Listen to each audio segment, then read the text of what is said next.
My own granddaughter leaned close and whispered, "Grandma, they're trying to take your inheritance." The chill of those words cut deeper than any winter night, yet I held myself steady. I had faced storms before. Quietly, I began gathering every document, every truth, preparing a plan they would never see coming. That whisper was not the end of me. It was only the beginning of a fight I never thought I'd face with my own children. Before I continue the story, please subscribe to the channel and leave a comment letting me know where you're watching from. I had just finished tucking Seraphine into bed. The air in the house was calm, the quiet of our Houston neighborhood settling around us like a blanket. Her small lamp cast a warm glow on the walls, and for a moment I let myself feel the peace that came from routine. I kissed her forehead and whispered a goodnight, smoothing back the strands of her dark hair. As I turned to leave, I heard it. A whisper so soft I almost thought I imagined it. "Grandma, they want your inheritance." The words struck me still. I froze halfway across the room, one hand on the doorframe. In the stillness of the night, her whisper echoed louder than any shout. My pulse quickened, and I turned back toward her. She was curled under her blanket, eyes wide open, staring into the dark as though she had said something forbidden. Shock washed over me. Inheritance. What could she possibly mean? I swallowed, not wanting to frighten her further. "What did you say, sweetheart?" I asked gently. She shook her head, pulling the blanket higher, her lips pressing into silence. I stood there longer than I should have, torn between pressing her and letting it go. The clock on her nightstand ticked loudly, reminding me of how fragile trust could be at her age. I kissed her one more time and whispered that she was safe. But when I finally walked out and closed the door behind me, the whisper trailed after me into the hallway, refusing to let me rest. I lay in my own bed, staring at the ceiling, replaying her words. The phrase turned over and over in my mind, refusing to fade. My daughter's voice, sharp and impatient, layered itself onto the whisper. I remembered every sacrifice I had made for Isolde over the years, the overtime shifts at the clinic, the nights I went without, so she could have what she wanted, the way I fought to keep the house after her father died. Could my own child be plotting something against me? The thought felt cruel, almost ridiculous. I told myself Seraphine must have misunderstood, maybe overheard something on television or misinterpreted a casual remark. Children had a way of twisting adult words into shapes that didn't quite fit. Still, the ache in my chest grew heavier. Losing my daughter would be one thing, but losing Seraphine. The very idea filled me with dread. She was my light, my companion in the evenings when silence stretched too long. If anything ever tore her from me, I wasn't sure I could recover. I closed my eyes, forcing myself to breathe slowly, but the whisper threaded its way into every thought, settling in the softest, most vulnerable part of me. It was not the words themselves, but the possibility behind them that refused to leave me alone. The next morning, I reached for my phone before I even slipped on my slippers. A new text blinked on the screen from Isolde. I opened it with a faint hope that it might be a cheerful note, something to remind me that last night had been only imagination. Instead, I read, "Don't stress her with details. She won't remember anyway." I sat down hard on the edge of the bed. The words, so casual yet so dismissive, stung more than I wanted to admit. It wasn't about Seraphine's memory. It was about undermining me, about brushing aside my voice as though it carried no weight. Anger rose hot and quick, but I didn't respond. My thumb hovered over the screen, ready to type, but I pulled back. Silence was sometimes the sharper blade. I placed the phone face down on the nightstand and forced myself to rise, the humiliation pressed against my ribs like a stone. I moved through the motions of the morning with a quiet that was not peace, but restraint. The coffee pot sputtered, the toast popped, but every sound seemed distant. I carried the sting of that text like a hidden bruise. By breakfast, Seraphine was her cheerful self again, chattering about a school project while buttering her toast. Her smile filled the kitchen with a light I couldn't summon for myself. She didn't mention what she had whispered the night before, and I didn't ask. I watched her memorizing the way her hands fluttered as she talked, the way her laughter rang out as if the world held no shadows. I envied her innocence, but also feared for it. If she could sense something sinister enough to whisper in the dark, then perhaps I was the one who needed to pay attention. I poured more coffee and sat across from her, nodding at her stories, keeping my own thoughts sealed behind a steady expression. Inside, though, a decision was forming. I would not confront Isolde just yet. Confrontation could scatter evidence before it even took shape. Instead, I would listen. I would watch. If a child dared to whisper the truth, maybe it was time I start listening. Morning in Houston arrived honest and bright, polishing the kitchen tile and the old dents in my tea kettle.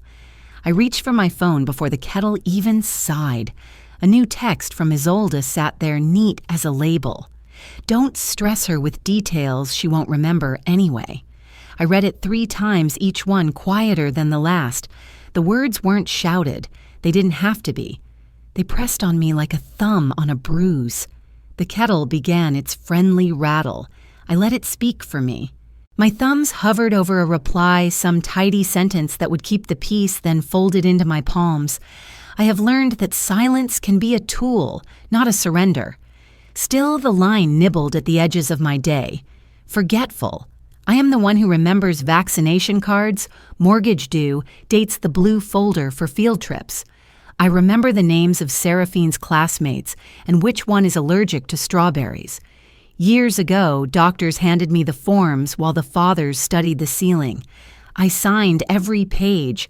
I scrolled to the family thread, thinking I might distract myself with harmless pictures. The icons lined up like postage stamps, weddings, a golden retriever, a hike none of us finished. Something felt tilted. Then I saw it. The group name used to be Family. Now it read Rebecca's Family. Rebecca is Isolde's middle name, the one her father adored, the one she favors when she needs a sharper edge. I searched the chat history for a joke to hang this on and found none. The rename sat there as plain as pain, requiring no explanation and offering none. I watched the tiny dots of other people typing, then disappearing, as if they too felt the room shift and chose not to say so.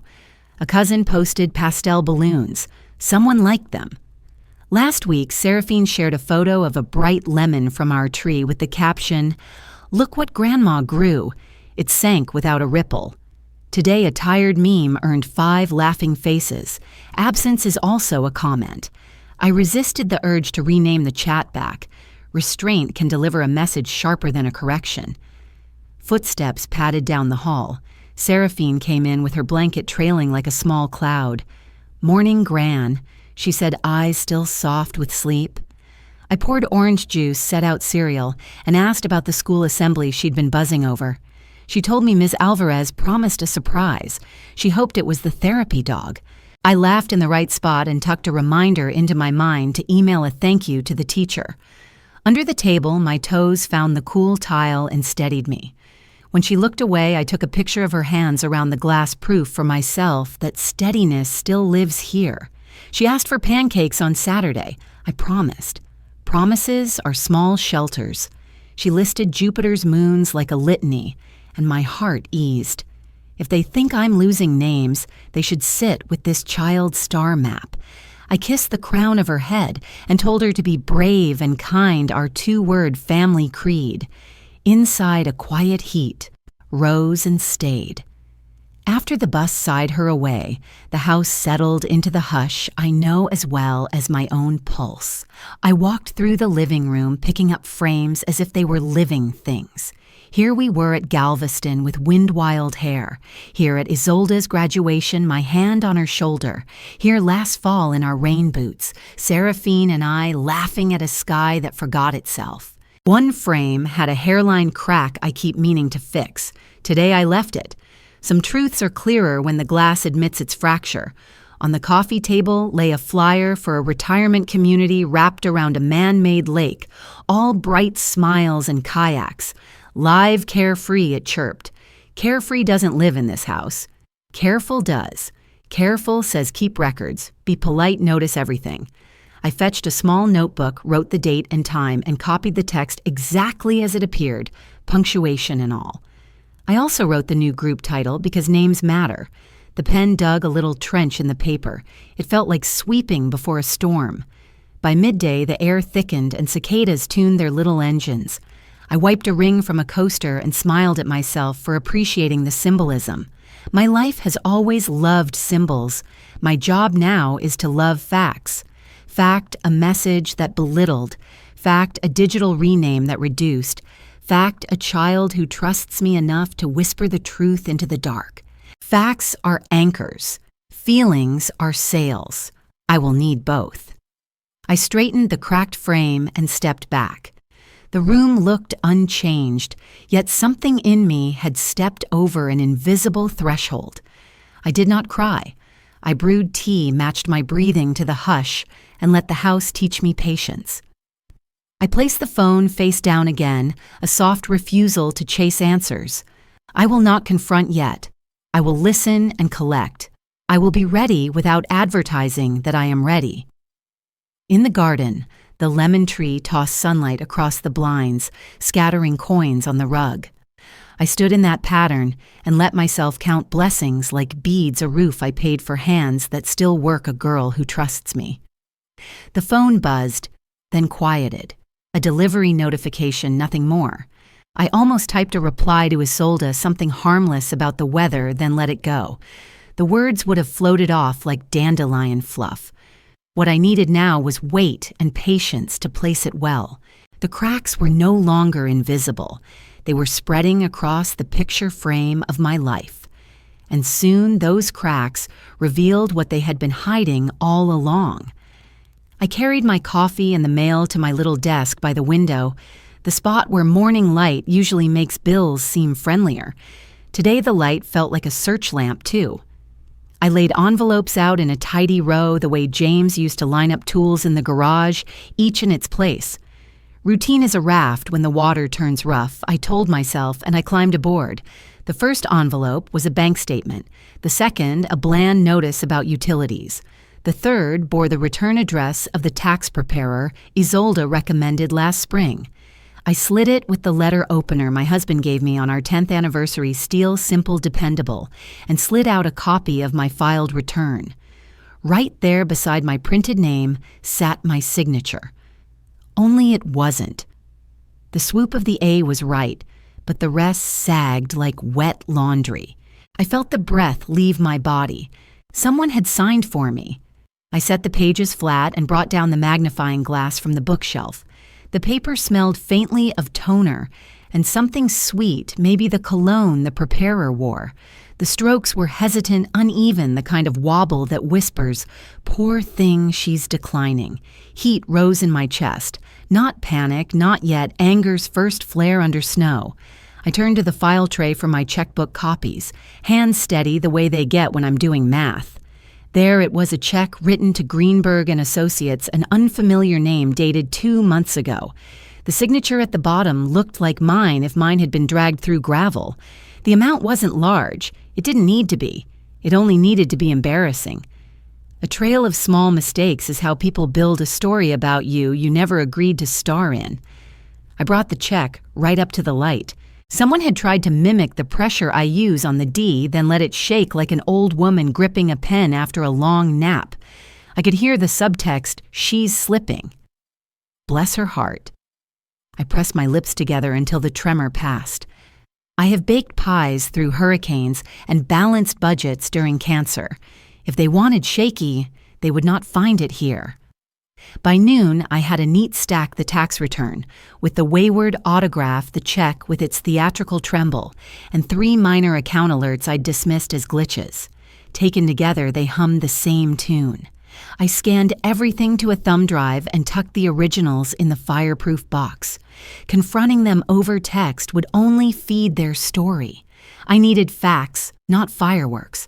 The library on Bay Area Boulevard is my quiet church. I drove there with the windows cracked to the spring air and parked beneath a live oak that's been there longer than any of us. Inside, the reference desk smelled like old paperbacks and lemon cleaner. I asked the librarian's soft voice gray braid for a public terminal. She slid a guest pass across the counter as if she were handing me a small blessing. People my age know how to carry secrets without announcing them. At the computer, I logged into the IRS portal one careful step at a time, answering questions only I would know. There it was, the e-file receipt timestamped on a day I remember making soup and watching the Astros. Attached was an authorization form signed by me.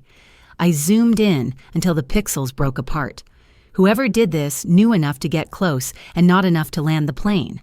A cold clarity settled over me, the kind that makes your spine feel like a rod of rebar.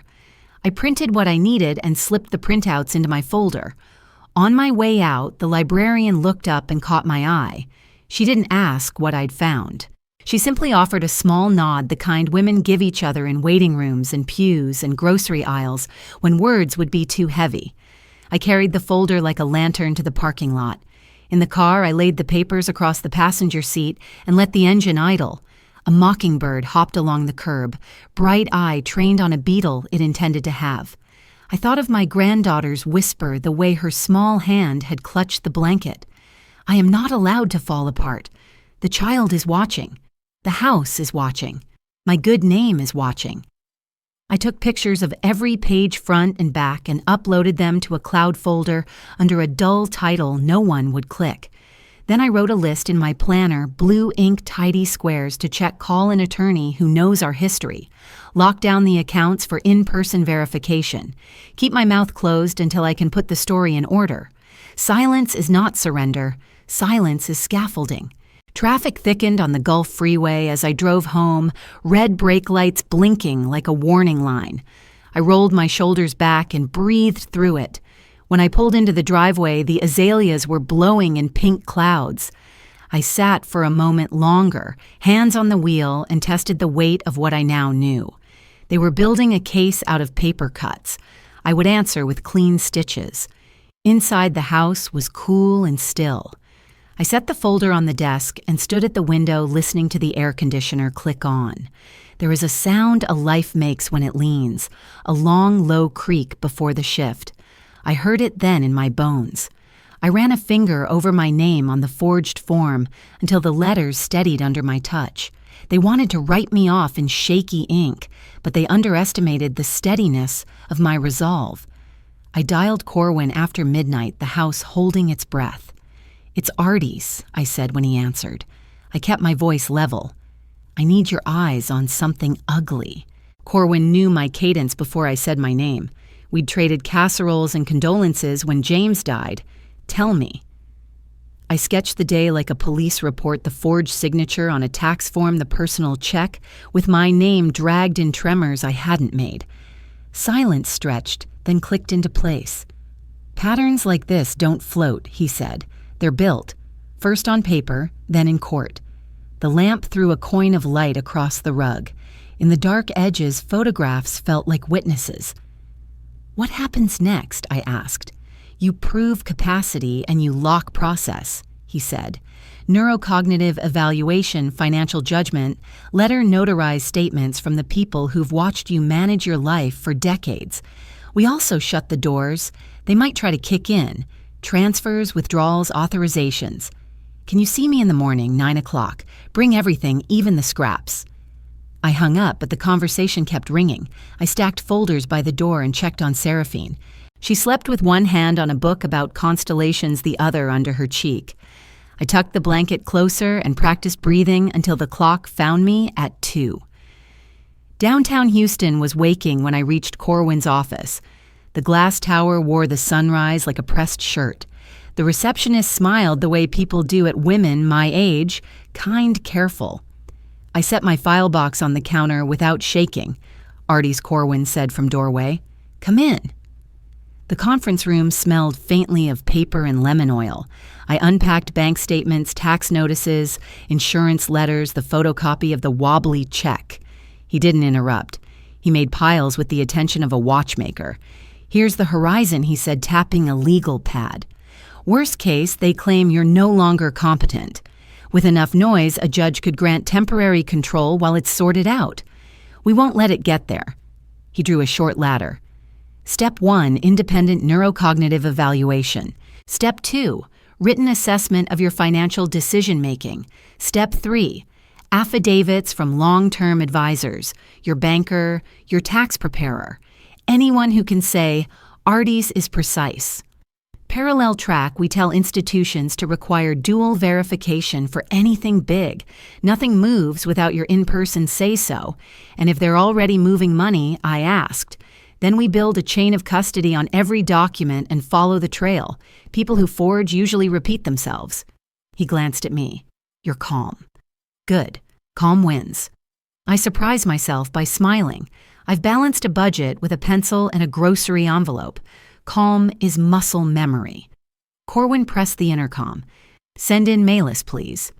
She arrived with a legal pad hair clipped back the efficient manner of someone who never loses a receipt. Mrs. Wilder, she said, and her handshake was firm. I'm here to map behaviors, not just paper. Where do they meet? Who calls whom? Do they use shared calendars? I told her about the cafe on Westheimer, the group chat that had quietly demoted me. The sudden bursts of helpfulness that always pointed my pen toward their paperwork. She asked for dates, times patterns, Monday lunches, late-night messages, the weekend my mailbox filled with official envelopes I hadn't requested. She photographed each page I'd brought, laying my documents on the table, like cards in a careful game. We'll start with passive observation, she said. Public spaces, lawful audio where permitted. I'll build a timeline overlaying texts, bank alerts, and their movements. You'll keep originals. I'll keep copies. No confrontations. Not yet. No confrontations, I repeated and felt how right the words were on my tongue. Silence had always been my shelter. Now it would be my strategy. Back home that afternoon, the house exhaled when I opened the door. I set the file box on the dining table and made stations green folders for banks, blue for taxes, yellow for insurance, white for what I couldn't yet name. I wrote a timeline in my neat teacher's print, month by month, adding the small strangenesses I'd waved away when I wanted to keep the peace. I changed my online banking settings to require in-person verification for large transfers. I called the branch and spoke to a manager who'd known me since James coached her son in Little League. She put the note on my profile while we reminisced about orange slices and summer heat, and I felt the ground return under my feet. In the hallway, the family photographs waited. I paused at one Isolde at 8, grinning through a missing tooth chocolate on her chin. I remembered the way she used to lean on my shoulder during storms, how quickly need becomes entitlement when gratitude falls asleep. My phone buzzed, a text from an unknown number. This is Malis. I'm at the cafe. 2 o'clock is the usual, I typed back. Yes. Corner table by the ficus. A second later, copy. I'll be eyes down at a laptop. I checked the lock on the front door, then checked it again. The kettle clicked off. I poured water over tea and left it to steep. I walked the rooms, once an old habit born from hurricanes and long nights. Everything in its place, but nothing assumed safe. At 2:17 p.m., my phone lit up. They're here. Same corner table, recording. The cafe's hum reached me only through my phone, a faint clatter of porcelain and espresso machine sighing between orders. I sat at my kitchen table with the speaker low the house as still as a chapel between services. Malis had settled 2 blocks from the courthouse. At 2:17, she wrote that they were seated. Now a small triangle blinked in my notifications. I touched it with one finger and held my breath the way I used to when Jasper took the last shot of a game. At first, I heard chairs drag and a barista call out names. Then their voices threaded in, Isolde light and performative, Dorian pitched to sound reasonable. If we keep pressing, she'll see the house is too much, Isolde said. Maintenance taxes use that. And the memory thing. Dorian laughed a careful chuckle. She mixes up dates, he said. We note every time. Cups clinked like a pact sealed with cream. The phrase her confusion floated out tidy as a caption under a photograph neither of them had ever bothered to take. I played it again with the patience I use for a hymnal line by line. They were not negotiating my well-being. They were rehearsing a story. I thought of tuition checks written on late nights, of a down payment that made their first house possible, of dinners where I cut the smallest piece of meat so everyone else could have more. The room felt colder, though the sun still pushed a bright square across the floor. I reached for a legal pad and wrote the date, the cafe name, the time stamps, ink-steady shoulders, squared, breath deep and slow. The next file reached me after dusk. The neighborhood had rolled its evening routines past my windows. Dogs walked sprinklers, ticking a garage door closing with finality. I heated soup and left it untouched. When the voicemail icon appeared, I assumed it was the dentist. It wasn't. Isolde's voice was too loud, the way it gets when she thinks efficiency can excuse unkindness. "Okay, we line up the statements," she said. Wind hissed around the phone. Dorian's tone slid in. "We'll prove she's incompetent. Assisted living solves the rest." The call went on, the kind of carelessness that grows in people who think no one is listening. Then the beep and silence. I stopped the message and pressed my palm to the table to steady the room. Then I let it run again until the automated voice ended it with a neutral goodbye. The phone felt heavier than iron. I forwarded the voicemail to Corwin with the cafe audio attached, labeled the way I once labeled science fair boards and sock drawers. I added a line, "Received today," not provoked. Unambiguous intent. My thumb hovered long enough for an ache to rise. This was motherhood turned inside out. Then I sent it and the ache broke like a fever. The house exhaled in the way houses do when their people decide. I returned the soup to the pot and clicked off the flame. Tea was safer. I boiled water and set a cup on a saucer I inherited from my mother, rosebuds, worn pale at the rim by a century of ordinary mouths. I cued the cafe file and listened to the breaths between words, to the smile you can hear, even when you cannot see it. In the quiet, after I opened my notes app and typed a sentence that would hold me upright, I am not confused. I am documenting. I saved it and read it aloud to the empty room until it sounded like marrow. I replayed the voicemail and let each phrase find its pulse against my wrists. Prove she's incompetent. Make it inevitable. We'll handle the finances. I imagined those lines in print under courthouse fluorescents, the ink refusing to look away. I set the phone down and looked at the back door, at the lock I'd checked twice, at the light over the sink that turned stainless steel into a mirror. My reflection was not the faded matriarch they described. It was a woman who had taught first graders to trace letters, who balanced books to the penny, who knows when a story is being forged on her skin without permission. I took a legal envelope from the drawer and wrote on the flap, "Recordings Cafe" and voicemail. I slid in a backup flash drive Melis had pressed into my hand that morning in case, and sealed the paper with a strip of tape that sounded exactly like Resolve. I printed a second label for a copy that would live in a bank box by noon tomorrow. I texted Corwin once more, backup secured. He wrote back, "Received. Proud of you. Strategy at dawn." The clock touched 10. I turned out the kitchen light and the room softened into a kinder shade. From the hallway, the nightlight painted a small harbor on the floorboards outside Seraphine's door. I stood in that glow and listened to her sleep, the long, even breath of a child who believes the adults will steer. I laid my hand on the doorframe, the way sailors bless a hull, then went to my room and placed the phone on the nightstand, where I used to keep baby monitors and glass water pitchers. I lay on my back and traced the ceiling fan blades with my eyes. The recordings existed now outside of me. They were facts with timestamps and file names, not the fever dream inventions of a frightened grandmother. That knowledge cooled the burn and lit another fire altogether. They had counted on me to repeat old patterns, to soothe, to excuse, to pay, to be grateful for crumbs. Tonight the pattern broke without a sound. Before I slept, I set the envelope beside my purse, and tomorrow's list a domestic disguise for a weapon. The house knew. The stairs felt sturdier under my feet. They thought I was fading, but I had just begun to sharpen. I was at Corwin's office before sunrise, a thermos of coffee tucked under my arm like a small shield. He played the cafe recording first, then the accidental voicemail. We did not interrupt it with outrage. We let it finish the last scrape of a chair, the soft conspiracy in my daughter's voice. Corwin folded his hands and breathed out the way sailors watch weather. "All right," he said. "We treat this as a pattern, not an episode." He outlined the path, preserve the files, timestamp them, make certified transcripts, build a chain of custody that no one could smudge.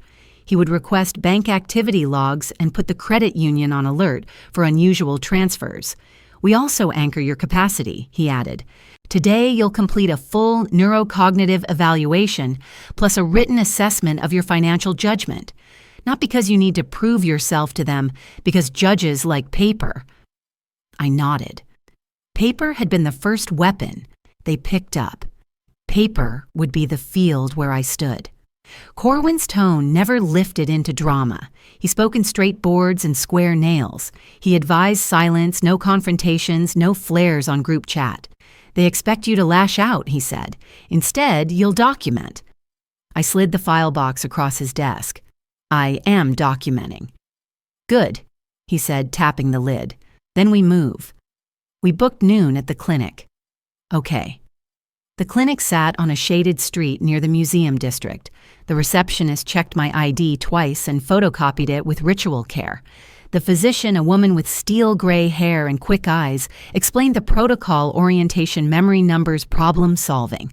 I rolled my shoulders, feeling heat climb my face. I did not owe this to Isolde. I owed it to every version of me that paid bills on time, learned the tax code, and kept a widow's ship afloat. We began. She read lists. I repeated them forward and back. She drew intersecting pentagons. I copied them without shaking. We walked through scenarios about fake charities and suspicious calls. I named presidents and holidays.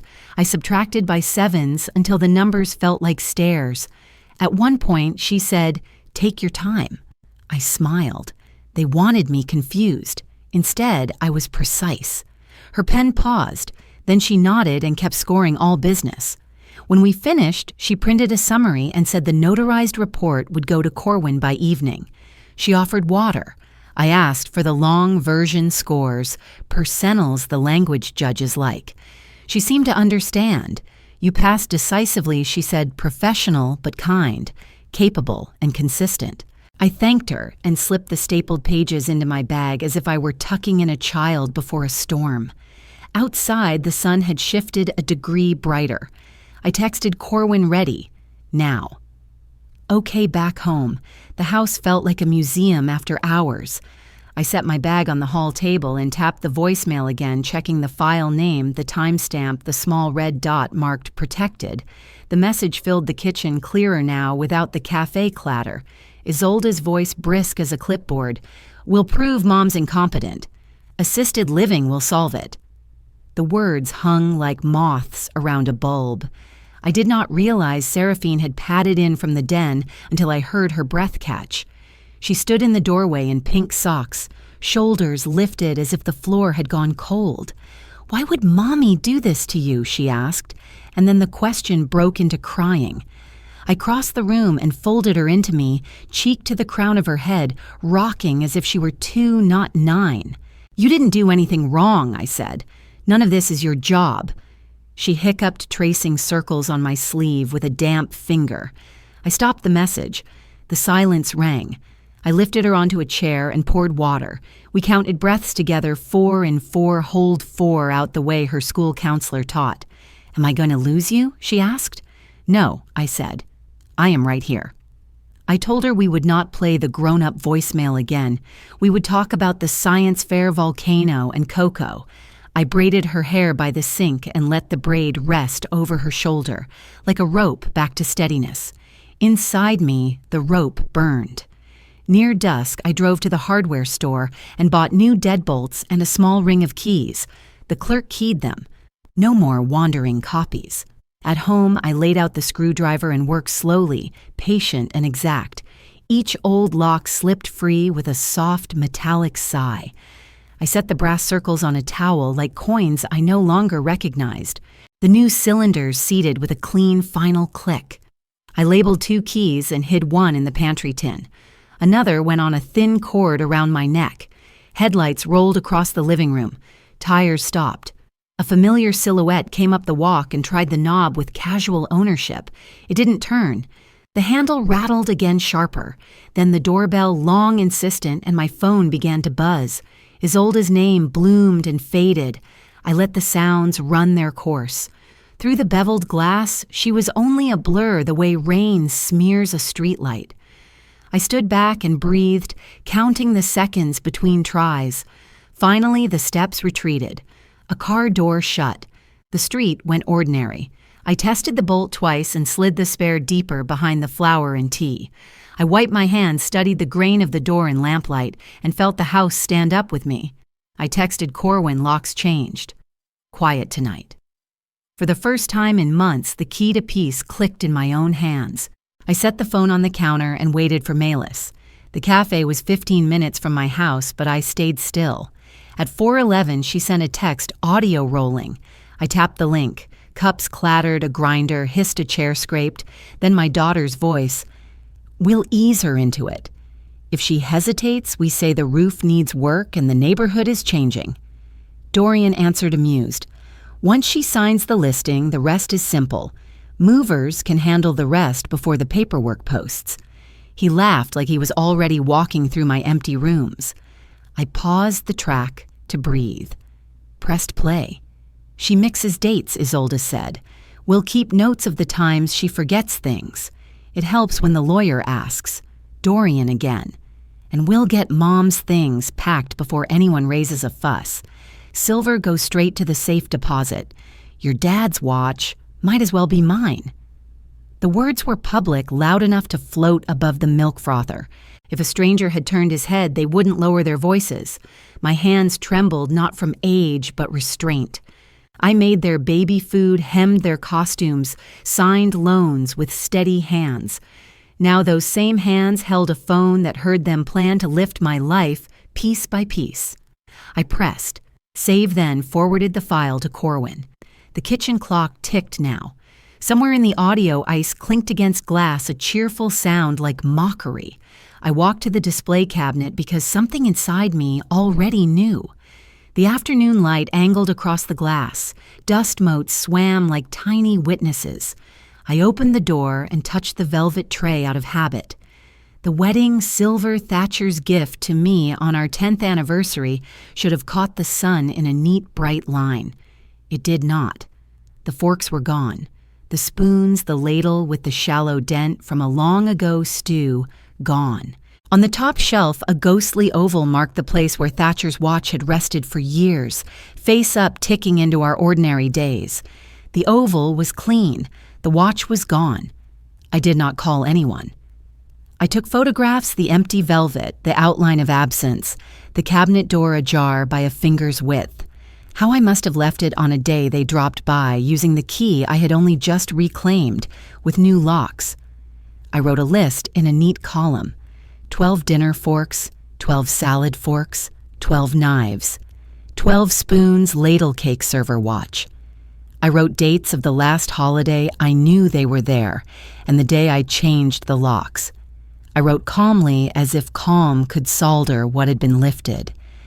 I found an old appraisal in the lower drawer corners worn the pattern named Margaret Rose in neat blue ink. Thatcher had insisted we insure the set even when money was thin. I photographed the empty impressions again with a ruler for scale and drafted a brief list for a police report serials where I had them unknown where time had rubbed details away. Evening drew me to the church because routine can hold a person together when blood runs hot. I stood in the lobby beneath the bulletin board where potluck sign-up sheets gathered loops of ink. Couples passed in pairs. Teenagers drifted with the humming air. I heard my name in a soft, neighborly tone. Not to me about me. Isolde says her mother can't keep up anymore. A woman murmured sorrow worn like perfume. Poor thing. Another replied, they're helping her downsize. It's for the best. I felt the careful choreography of shame, the gentle tilt of heads, the concern that is also dismissal. I tucked my chin and smiled at whoever met my eyes. "Lovely evening," I said once, and meant it. The sky outside was the honest blue of late winter, but inside I made a ledger of whispers the way I had cataloged the missing silver. Each line had weight. Each murmur would be weighed against the recordings when sunlight finally reached the truth. I slipped a printed flyer for the food drive into my purse because it steadied me to hold something that was still about giving. Pastor Elaine hovered by the coffee urn. "You doing all right, Arties?" she asked, tissue soft. "I am," I said, holding her gaze a breath longer than casual. Near the coats, a longtime usher offered downsizing can be freeing at our age. Our age laid itself across me like a blanket I had not asked for. "Freedom is in the choosing," I said and moved on. I drove home with the folder on the passenger seat, its edge pressing a crease into the paper bag that held my receipts. Traffic hummed like a low choir. At a red light, I spoke aloud. Not a prayer exactly, not a curse. "Not yet," I told the hot coil of anger living under my ribs. Not yet. In the kitchen, I set the folder beside the kettle and checked the cabinet one more time, as if will alone could call the watch back into its oval of dust. It did not return. I added the photographs to a new subfolder labeled Heirlooms, then copied them to a flash drive. I typed a short note to Corwin, concise, polite the way professionals speak when storms are building offshore. I stood at the sink while the kettle sighed and thought of the sound in the cafe when ice met glass. Cheerful, thoughtless. I let the water boil and did not pour. The porch light blinked as I pulled in. I thought of the clean weight of new brass the night I changed the locks. I texted Malis Heirlooms missing, photos logged. She replied received checking pawn. I wrote on my pad insurer pawns alerts. The list steadied me. They could empty my shelves, but they would never empty my case. Morning light pooled across Corwin's conference table. He slid a folder toward me as gently as a jeweler. Just inside lay certified transcripts, my daughter's voice, my son-in-law's brittle laugh, each page stamped and sealed. "Chain of custody is intact," he said. I traced a raised notary seal and felt steadier than I had in weeks. "They're not rumors anymore," I murmured. "They're evidence." He opened a second folder. What looked harmless at first turned my stomach a draft will on off-white paper, my name in neat type, but strangers listed as witnesses and dates that contradicted themselves. Executive authority to Isolde alone. Improperly witnessed, Corwin said. A device to erase friction before you even knew there was a fight. The room cooled. A decade of casseroles rides and babysitting condensed into a single clean attempt to move me off the board. Shock slid into clarity. The plan arrived in plain steps. Corwin would lodge the transcripts and my clinic report in a secure repository. A mobile notary would deliver sealed duplicates to my bank box. Malis would continue observation lawful and discreet. And me, I would invite Isolde and Dorian to dinner. No ambush, Corwin said. Only gravity. He slid across a thick envelope containing notarized summaries, a brief letter in my voice, and a list of next steps. "Put it on the table," he said. "Let it breathe." By late afternoon, I was home ironing the table runner the way my mother taught me. The envelope waited on the counter, a quiet sleeping animal. Each time I passed, I touched it with the back of my hand as if taking its temperature. I set the blue and white plates Thatcher loved, polished the candle holders, aligned the water glasses. At my place just left of the fork, I left a square of ivory with a wax seal, the color of old cherries. They arrived on time, smiling too brightly. Dorian held a bottle I had purchased last December. Isolde kissed the air near my cheek and scanned the room, the way realtors do, cataloging space, estimating worth. "Smells wonderful," she said, eyes landing on the envelope before her voice landed on me. We made small talk traffic, the neighbor's magnolia, the weather's damp humor. The seal glinted between us. At the table, I poured iced tea. Their pupils flicked toward the wax. "What's that?" Dorian asked, casual as a weatherman. "House paperwork," Isolde added too quickly. I steadied the envelope with 2 fingers. "Something to keep us honest," I said. We ate. They praised the tenderness of the roast and steered conversation toward planning, toward streamlining, toward what's best for the family. Every phrase hinged on my absence. I asked about Seraphine's school project. For a moment, Isolde softened, describing a cardboard solar system turning on a string. Then her voice tightened. "You've been so generous," she said. "We just don't want you overwhelmed by details." Dorian dabbed his mouth. "There are ways to simplify things legally." I let the silence lengthen. They filled it with suggestions that required my signature, but not my presence. Only once did I allow heat to rise. "I changed the locks," I said, as if noting the weather. Dorian's napkin paused. "For security," I added. "You can't be too careful these days." Isolde smiled with all her teeth. "Of course, Mom." The envelope caught a flare of candlelight. We cleared plates. On the sideboard, I set dessert beside the empty space where Thatcher's mother's silver had sat for years. Malis had already traced it to an online listing with a new account and poor spelling. Tonight, the blank place felt like a witness. I returned with pie, set the slices without apology for imperfect crusts, and took my seat. Their eyes orbited the envelope. I rested my fingers on the flap and felt the wax cool beneath my skin. "If we talk about anything serious tonight," I said, "we'll do it plainly." No one moved. The house hummed the refrigerator motor, the faint tick of the clock, the breath passing between us. I thought of Seraphine's whisper of the transcripts in their tidy sleeves of Malis, a phone call away. Isolde set down her fork. "Mom, no need to make a production of estate matters. Dorian can streamline paperwork with the attorney we've consulted." I met her gaze. "We already have an attorney," I said. "He remembers you." Her throat twitched. Dorian smiled, the friendly kind that never reaches the eyes. "Then this will be easy," he said. I lifted the envelope just enough to cast a small shadow, their faces tipped forward by instinct. I did not open it. I slid it back and smoothed the runner. "Not tonight," I said. "Tonight we eat. If business needs doing, it will be done in daylight with witnesses who know where to look." Dorian's jaw worked on a word he decided not to say. Isolde missed her glass by an inch, then found it. From the hallway mirror, I saw us a woman who paid the mortgage, a daughter counting rooms, a man measuring silver. I breathed the old house smell, lemon, oil paper heat, and something in me locked into place now. The candles guttered and recovered. Somewhere outside, a dog barked once, as if to announce a change in the wind. I set down my napkin. The room felt newly aligned, the furniture cinched square to the floorboards. I did not need to raise my voice. The weight on the table did it for me. They wanted my silence. What they didn't know was that silence could roar. I broke the wax and lifted the flap. Inside lay what I had stacked in quiet order exhibits in clear sleeves. First came the tax return with my name above a signature that was not mine. Then the image of the check, the ink wobbling like a staged tremor. Last the page that steadied my spine, my competency evaluation notarized and sealed.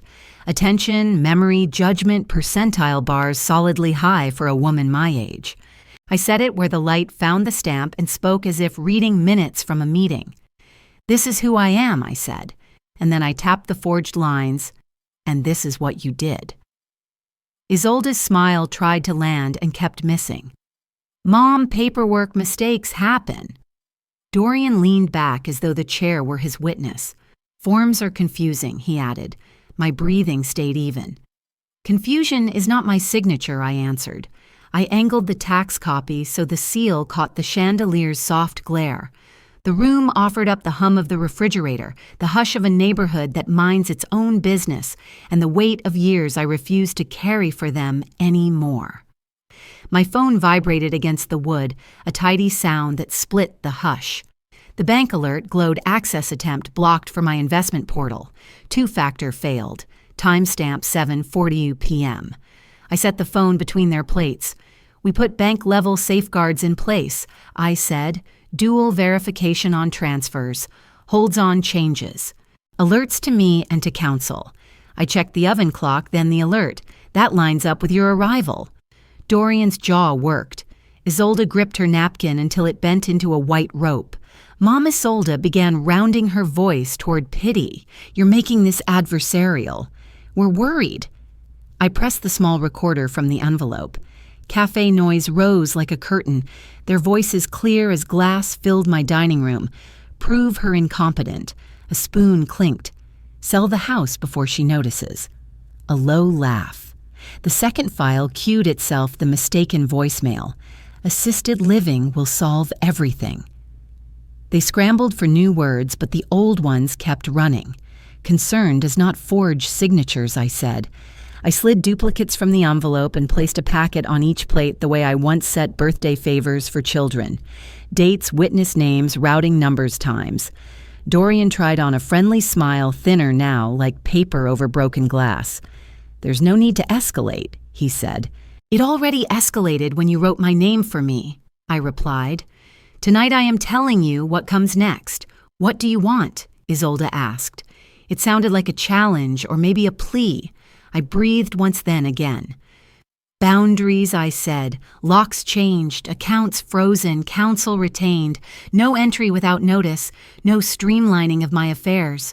I thought of the empty spaces in the cabinet where silver had rested for decades. If items are returned by Friday, we won't add a theft report to the petition. After Friday, we will. Dorian's eyes slid toward the hallway mirror as if it might offer a version of himself he preferred. Upstairs, a door clicked, the small sound of a child putting away a book. The edge of my anger cooled. Seraphine is asleep, I said, lowering my voice. She will not carry this. I gathered the exhibits and returned them to the envelope, letting the papers whisper into place. I won't argue with you tonight. I will not be interviewed in my own home. I stood. The chair legs spoke against the floor. It is late, I said. You will leave now. Further conversation goes through counsel. If you believe something here is yours, request a time in writing. The cameras will be on. I will be present. Dorian started to answer, then noticed the recorder's red light and chose silence. Isolde lifted her purse with the air of someone retrieving a surrendered flag. At the threshold, she turned as if searching for the mother who used to rescue her from undone homework and hard days. I held my ground without scorn. You taught me to be thorough, she said, reaching for a softness we lost months ago. No, I answered. I taught you to be kind. I laid my palm on the waxed envelope the way a person steadies a sleeping dog. Kindness stays. Control leaves. The porch light flattened the night into a neat square of truth. Dorian hesitated on the step as if the yard had changed shape. I kept the door in my hand warm from the house, cool from the air coming in around the frame. We'll talk tomorrow, he tried. We will, I said, but not like this. The latch found itself and clicked a modest sound that felt like a verdict. I turned the deadbolt and placed the envelope back on the table exactly where the charger used to sit for a phone that had always rung for others. The refrigerator hummed. The clock kept its steady work. I rinsed the dishes one by one, listened to water strike china, and to the small, everyday music that survives louder noises. When I finished, I wiped the table slowly, as if clearing a slate I intended to write on in the morning. I looked at the envelope, then at the dark window where my reflection waited for instruction, and said the words aloud so I would hear my own promise. I folded the napkins, checked the latch, and set my bag with wallet keys and a list for morning. Corwin's card waited on top, underlined courtroom 3B 855. At 9 a.m. tomorrow, this leaves my kitchen table and lands on a judge's desk.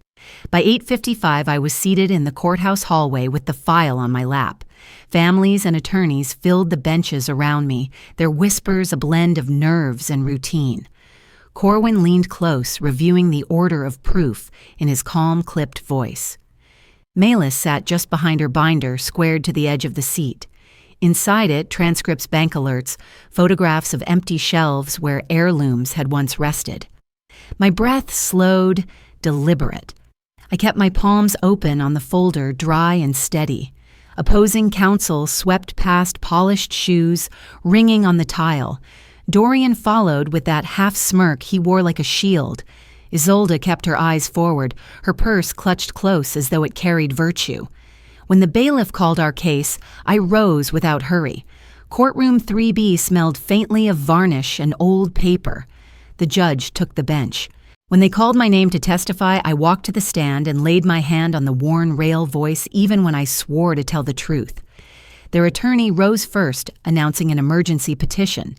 He described me as confused, vulnerable, in need of immediate control. He waved bank statements cropped to half a page, a single check where the signature shivered unnaturally. She cannot manage her own affairs, he pressed, and temporary conservatorship is required today. My daughter's eyes flicked toward me, feigning concern, though the tilt of her chin carried only calculation. Dorian sat with folded arms, his confidence leaning on every word their lawyer spoke. Corwin objected to the speculation, and the judge allowed a limited showing.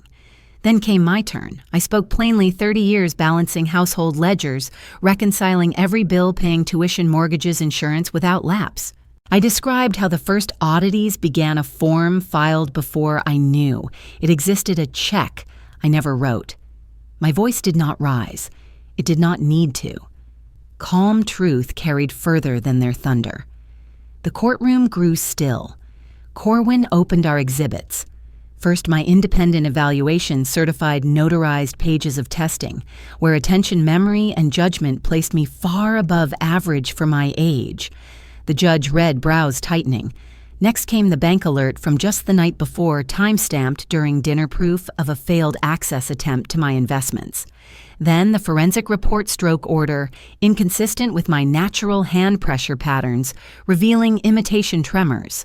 Not my signature, but someone's performance of frailty. May Alice passed forward the recordings. Corwin played the clips, short authorized excerpts. The cafe conversation spilled into the courtroom. Prove her incompetent. Sell the house, assisted living will solve everything. The mistaken voicemail followed laughter, fraying into words about guardianship. The echoes of their own voices did what my testimony alone could not. It painted intention. Opposing counsel stammered, pivoting to concern, but the timeline sealed the truth. Concern does not forge checks. Concern does not rehearse incompetence in public cafes. The judge leaned forward. The gavel struck once. The petition is denied. His words cut clean. He warned of sanctions if such interference continued. He cited clear red flags of elder exploitation, ordered immediate return of any property removed, and directed that evidence be preserved for review. Silence held for a long breath. Then the clerk called the next case. The bailiff gestured us out. In the corridor, Isolde brushed near her, whisper brittle. We were only trying to help. I turned spine straight. Help doesn't forge my name. I stepped past her toward the sunlight spilling across the courthouse doors. The morning air was sharp, cool, honest against my skin. By noon, the petition had collapsed. By afternoon, I would decide what to rebuild in its place. The courthouse was still buzzing in my head when I stepped into Corwin's office that afternoon. His shelves smelled of leather and dust, the old cases of my late husband tucked away among law books. Corwin slid a thick folder across the table, his tone steady. It's time to seal this Ardes. Permanence is your protection now. I nodded, eyes scanning the clauses that would shape my family's future. The irrevocable trust was clear. Seraphine's education safeguarded her living expenses, accounted for an independent trustee named. My daughter and son-in-law's names were gone from the list of beneficiaries. As I signed my name in firm strokes, I felt both relief and grief entwine. Relief because the path was protected. Grief because hope that they might return as children rather than adversaries had finally been buried under ink. Every line Corwin read aloud sounded like a door locking, but one that needed to be locked. Later, we drove to my bank. The manager met us in her glass-walled office, her smile polite, her pen precise. Together, we updated beneficiaries, installed dual authentication protocols, mirrored alerts to Corwin's account. My trust's new tax ID was entered my safe deposit box, inventoried. I watched as she slid the notarized transcripts, bank alerts, and court orders into the vault, shutting the steel door with a final click. This is stewardship, I told myself, silently, not revenge. Corwin's phone buzzed then. A short text flashed, "Serve papers at 6 p.m. My pulse tightened, not with fear, but with anticipation. By evening, the knock came on my door. A deputy in uniform stood beside Mayla's clipboard in hand. Dorian's truck idled at the curb. Twist S21 unfolded before me, the order compelling return of what had been taken. One by one, silver wrapped in tarnished cloth. Thatcher's Watch, the first edition books, they reappeared in Maylis's careful hands. Every piece was photographed, logged receipts, signed. I traced the watch's cool face with my thumb. Silence pressed heavy in my chest, but it was my statement. I chose not to speak. Tomorrow, these items would rest in the vault, not in their grasp. On the front walk, Dorian and Isolde hovered their postures, a blend of defiance and shame. The deputy handed them the papers, Twist S22 cease and desist protective order. Dorian sputtered threats about family loyalty. Isolde's eyes searched mine. "Is there room to talk?" she asked, her voice almost pleading. I answered plainly, "Yes, through counsel, not at my door, not about my money." Then I stepped back inside and shut the door. My palm lingered on the wood, steady as stone. By nightfall, the house was whole. By morning, I would decide where our family could still grow. The sun had barely risen when I stood in my kitchen, the house still wrapped in silence. I packed a small bag, careful to take only what we needed, 2 sweaters, travel-sized toiletries, and a leather folio, where I slipped the latest papers Corwin had finalized. My phone buzzed with his call, his voice steady, reassuring. "The protective order is active. The trust is recorded. Rest artis. Take this trip." I thanked him, breathing in the stillness. Before zipping the folio shut, I slid in a sealed envelope marked for Seraphine's 18th birthday. My hands lingered on it, the weight of legacy folded in paper. This wasn't about fear anymore. It was about readiness. By midday, we were in Denver, the air thinner, sharper than Texas heat. The shuttle climbed toward Estes Park, the light changing as the road twisted higher. Seraphine's face pressed against the window, her wonder as pure as the first time she saw snow on television. "Grandma, the mountains look alive."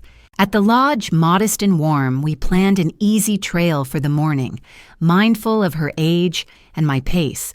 That evening, cocoa in our hands, fire crackling, I told her softly, "Protection isn't hiding. It's knowing where to place your light."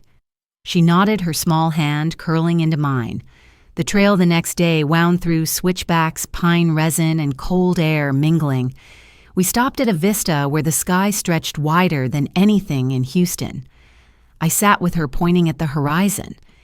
Inheritance isn't just money. It's what survives when the money's gone. Truth Choices Community. From my folio, I pulled the sealed envelope. "This is for you when you turn 18. Inside is my story in my handwriting, a map for who takes care if I can't, and 3 rules tell the truth. Keep records, never confuse love with access." Her eyes grew wide. She promised to keep it sealed. I kissed her forehead, tucked it back into the folio, and felt peace bloom where suspicion once lived. A week later, we were back in Houston, sitting in a neutral office. A mediator at the head of the table, Isolde and Dorian across from me. Isolde's apology came halting like a faucet turned too late. Dorian muttered about wanting to help. I didn't reach for softness. "We rebuild with calendars and conduct, not words," I said. The mediator wrote down bi-weekly check-ins, therapy-backed budgeting, no financial access. I accepted structure, not closeness. That was all I could offer for now. 2 days later, the courthouse confirmed by email the irrevocable trust was filed, and with it, the scholarship in James's name went live. At 18, Seraphine would advise student recipients not money, but mentorship. That evening, I carried copies of the filings and placed them in my bank vault beside Thatcher's Watch and the books.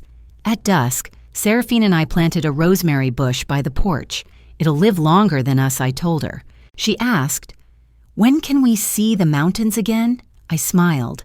"When the wildflowers come in, we'll go." Now I keep 2 locks, one on my door, one in my heart, both properly keyed. Some fortunes are counted in dollars. Mine is counted in promises kept. Looking back, I realize that silence can be stronger than shouting. It can be strategy, not surrender.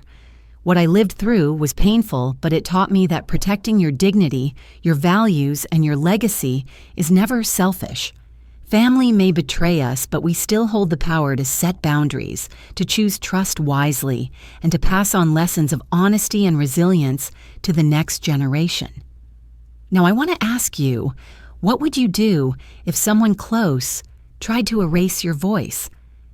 Have you ever had to stand firm, even against your own family? Share your thoughts below. I'd love to hear your story. And if this video touched your heart, drop a 1 in the comments or tell me where you're watching from. If it didn't resonate, let me know why your voice matters here too. Don't forget to subscribe to this channel so you won't miss the next story. Together, we can keep learning, connecting, and finding strength in each other's journeys.